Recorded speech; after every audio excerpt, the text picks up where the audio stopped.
Heated Rivalry je živá, šestidílná adaptace knihy od Rachel Reed. Příběh sleduje dva 17leté, nadějné hokejisty, který se v roce 2008 poprvé setkávají na ledě. Ilja Rozanov, původem Rus, a Shane Hollander, který je napůl Japonec a Kanaďan. Hned se vrháme do hry, kterou vyhrává Boston. Tomu se ale moc pozornosti nevěnuje. Zatímco Shaneovi rodiče syna chválí a podepisují smlouvu s Metros.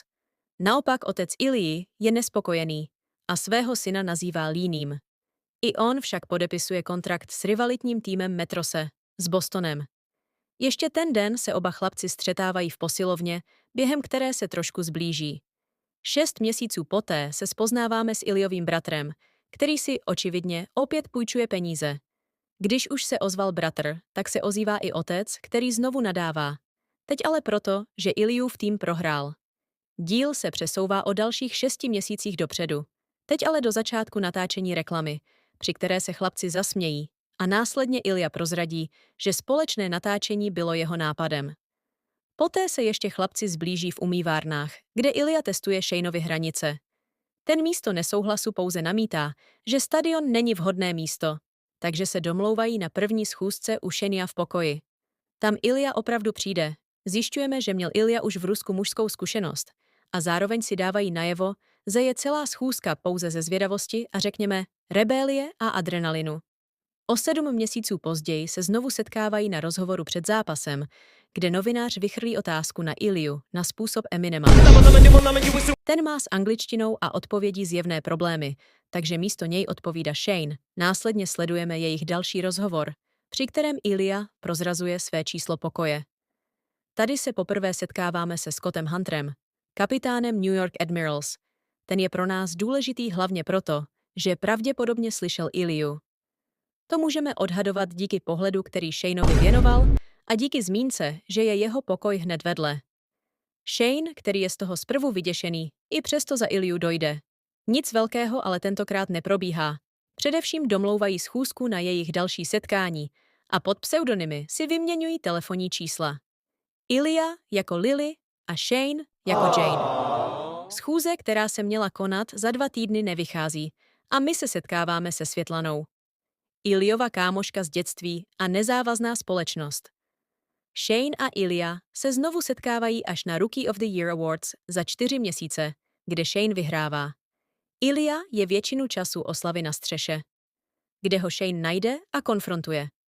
Myslí si totiž, že je Ilja naštvaný, protože není vítěz. Ilja však hodně nepřímo naznačuje, že za jeho špatnou náladou stojí fakt, že jede za 3 dny do Ruska. O Iljově rodině ale Shane nic neví, takže setkání končí na nepříjemné notě.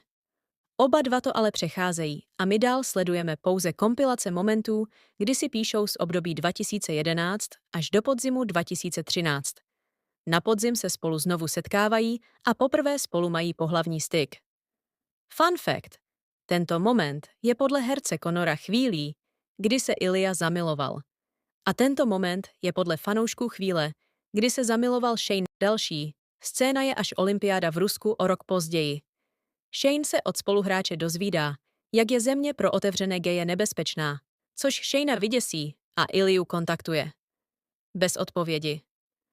Shane i spoluhráči se objevují na krasobruslařských zápasech, kde se otevření gay objevuje a náhodou se tam objevuje i Ilja. Ten se ale nechce bavit a Shanea odstrkává. Je pod velkým tlakem od otce, který schazuje jeho kapitánské schopnosti. Zároveň je zde moment, kdy otec zmiňuje matku Ilji, jako by byla živá, a Ilja mu musí připomenout, že matka nežije a že má otec novou manželku. Otec je viditelně zmatený a nám je poprvé jasně ukázáno, že má muž něco z pamětí. Po smutném zjištění nám ale znovu dokazuje, že je kokot, když znovu, nyní ve společnosti ministrů, znovu negativně hodnotí Iljovy schopnosti. Situaci ale zachraňuje příchod Světlany, která Ilju odvádí od společnosti otců do pokoje, ve kterém poprvé a naposled potkáváme Sašu. Iljovu známost, o které se Shaneovi zmiňoval. Ten by o společně strávený čas stál, ale Ilja ho překvapivě odmítá. Místo toho se zaměřuje na hokej. Vítězí cup a my sledujeme Shanea, který mu to s úsměvem a slzami v očích přeje. Muži se setkávají o pár měsíců později, v létě 2015 na předávání cen v Las Vegas, během kterých musí odehrát komické scény, po kterých se s Iliou v patách běží Shane uklidnit na WC. Tam se Shane otevře, Iliovi dá najevo, jak je zranění, ale nakonec s Iliou otevřeně flirtuje a domlouvají setkání. Tady bych jenom chtěla podotknout herecké schopnosti Hudsona Williamse. Celá tato scéna, ať už konflikt, zraněnost. What the fuck do you want, Rosanov? You haven't answered a text from me in like 6 months. You won't even acknowledge I exist unless there's a fucking camera pointed at us and then it's for some fucking clown show. So yeah, what the fuck do you actually want from me? Nebo rezignace odporu. Maybe yes, nicely.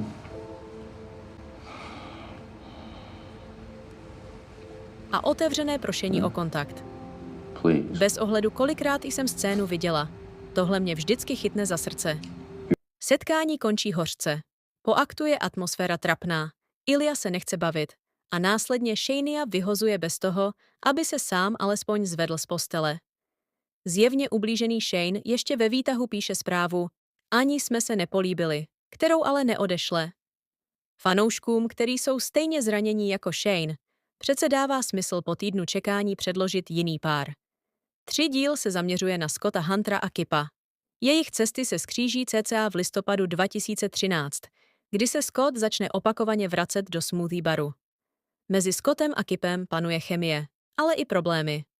Na konci se muži rozchází, protože Kip nechce být tajemstvím a Scott není připraven vyjít jako otevřený gay. Ke katastrofě v Las Vegas se nevracíme. Místo toho jsme zase vtaženi do kompilace odlišných životů Ili a Shanea. Zatímco Shane je především doma s rodinou, s knížkou nebo natáčí reklamy. Ilia chodí do klubu, mají ale společnou aktivitu, furt koukají do telefonu. A roztomilý posun, postupem času se Ilia přestává zajímat o dívky, co ho oslovují v klubu. Po konci kompilace, co zachytává 2 roky jejich textování, se konečně vracíme k setkání. V říjnu 2016 se setkávají u Ilii doma. A ten Shaneovi nabízí, aby neodcházel, aby zůstal. Díky tomu sledujeme chvíle, kdy se naše polovičky poznávají. Ilia například začne téma Shane a ženy. Tuto konverzaci ale vyruší telefonát od otce, kterého demence se vážně zhoršila. Nepamatuje si nikoho jiného až na Iliu, který zjišťuje, že bratr, kterému platí za to, aby se o otce staral, není doma. Napjatá atmosféra zmizí díky Shaneovi znalosti, jak se řekne otec rusky, což Iliovi očividně udělá velkou radost, protože se ještě na gauči dostávají znovu do náladičky. Potom, co Ilia vyřkne Shaneovo křestní jméno, nahlas se zmiňovaní vyděsí a za doprovodu nechápajících reakcí Ili odchází. Po pár dnech je Shane vytažen z domu jedním ze svých teammatů, kde v klubu potkává Rose, známou herečku, se kterou si okamžitě sednou a začnou spolu randit. Samozřejmě to je velká událost pro novináře i ostatní hokejisty, takže netrvá dlouho a ví o tom i Ilia, který nevypadá zrovna nadšeně, a v následující společné hře se na Shanea ani jednou nepodívá. Z hněvu, ze ztráty jak Shanea, tak výhry se rozhodne zajít do klubu, aby přišel Enes jiné myšlenky. Pro jeho neštěstí je v klubu i Shane s Rose. Ta samozřejmě Shanea vyzve na tanec. Rosenin také známý kamarád mezitím zašel k baru, u kterého potkává Iliu. Ten si dá 1+1 dohromady, je to Miles, bude tu i Rose. Je tu Rose, bude tu i Shane. A taky, že je. Toto uvědomění probíhá i v hlavě Shanea, který zaznamenal Iliovi teammates. Nakonec si s Iliou vymění pohledy a on i Rose jdou domů. Spolu. Zatímco Ilia jde domů sám. Nebojte se ale. Shaneův výkon byl tak špatný, že si Rose uvědomila, že ženy nebudou jeho vášní. Takže mu začne dohazovat jejího gay kamaráda. Teď vážně, tahle scéna je fakt dobrá. Rose je empatická, chápavá přítelkyně a Shane má konečně někoho, komu se může svěřit. Ještě třešničku na dort tomu dodávají flashbacky s Iliou, zatímco Shane mluví o své mužské zkušenosti. Plus je tu tato scéna, u které se nejde upřímně nezasmát. I kind of prefer being the hole rather than the peg. Wow. Rose je mimo hru, takže se přesouváme zpět do vztahu k Iliovi. Od klubu uběhly 2 týdny, takže je už vychladlý. Co mu taky zbývá jiného? Chlapci spolu totiž mají být v týmu v All-Star hře.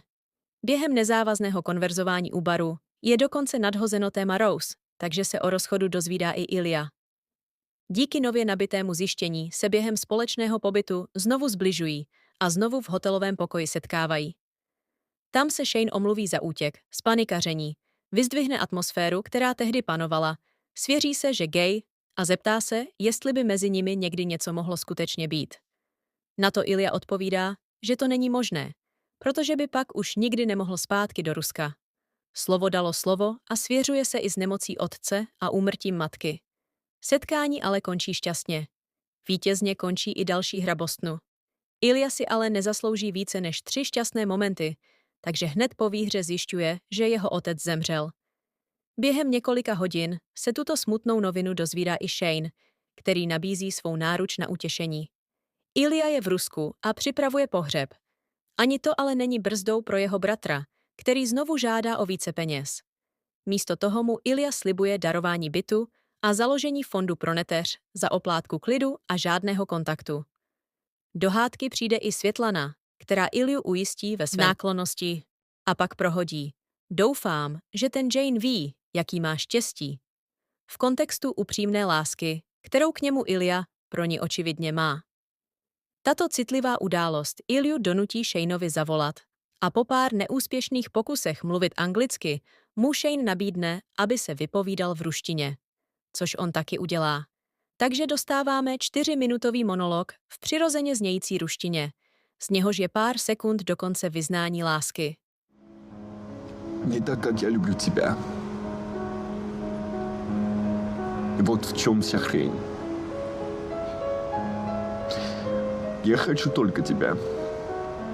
Не всегда только тебя. И так сильно тебя люблю и не знаю, что с этим делать. Po týdnu truchlení se Ilya vrací zpět na led, na kterém je jeho soupeřem Montreal. Když ztratil otce, proč nestratit i přítele, co? Naštěstí je Shane už druhý den probuzený, takže ho Ilya navštěvuje v nemocnici. Zlámaný Shane využívá situace a Ilyu zve na společné strávení léta v jeho odlehlé soukromé chatce. Ilya mu ale nedává jasnou odpověď. Po 2 týdnech, kdy Shane odpočíval a Ilya vypadl z finále o Cup se na ledu, odehrává vítězství Scotta Huntera. Ten se při pohledu na všechny šťastné spoluhráče po boku jejich rodin rozhodne na led pozvat Kipa. S nímž se stále na ledě, před zraky stovky tisíc skandujících fanoušků. Políbí a tím dodá Ilyovi odvahu k přijmutí Shaneovy nabídky. Takže se v posledním dílu přesouváme do šatky. Nadšený pár se rovnou pouští do akce, před kterou si ještě oznámí, že od posledního setkání, před několika měsíci, ani jeden z nich s nikým nebyl. Really? Oliver is not a big deal, okay? Yeah, but it's been... Months, yes, I know. So Kromě toho se víc zbližují, více si povídají, seznamují se. Ilya se svěřuje se smrtí své matky, která měla depresi a předávkovala se, což by mělo být důležité v druhé sérii. Užívají si spolu zábavu. Přítomnost toho druhého. Po nejistotě, která v jeden moment nastala, Shane Ilyu ujišťuje, že jejich vztah není založený na chtíči dělat něco zakázaného. Potom, co ho Shane tak hezky uklidňoval, Ilya přichází s nápadem si vzít Světlanu za ženu, aby mohl získat americké občanství. Z toho ale není Shane pochopitelně nadšený, takže ho teď nazpátek Ilya ujišťuje, že je to jen kvůli občanství. I'm always thinking about this slow fucking hockey player with beautiful freckles. I am always wishing that these women were him. I přesto ale dochází k verdiktu, že to nepřipadá v úvahu. Shane, který místo spaní přichází s nápadem charity, díky které by se mohli veřejně střetávat, výběr slov Ilyu donutí vyznat city. I love you. Holy shit. Nedobrovolně jsou jejich city prozrazeny i otci, který si k Shaneovi dojel něco vzít. Ten už nemůže nic tajit, takže se jede k rodičům i s Ilyu po boku přiznat. Což je to nejkomičtější, co jsem kdy viděla. Proč Ilya Rozánov stojí v póze, jako dítě, který zrovna něco rozbilo a teď se stojí na hanbě?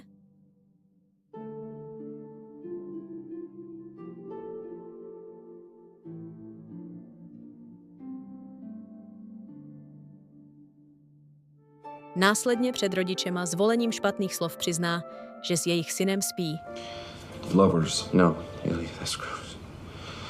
Je to úžasně, autenticky, trapně, komicky napsané setkání, které končí Ilyovým přijmutím do rodiny. A tím končí Heated Rivalry.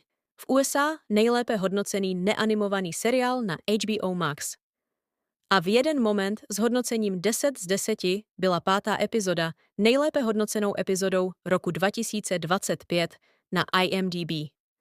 A seriál, kterému byla podvzena 2. série. Moje recenze adaptace je lepší než kniha.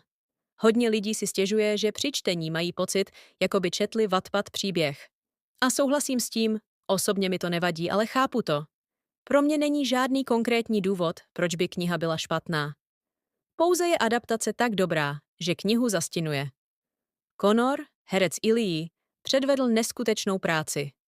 Ať už ruský přízvuk nebo chování, jeho postava byla neodolatelně charismatická.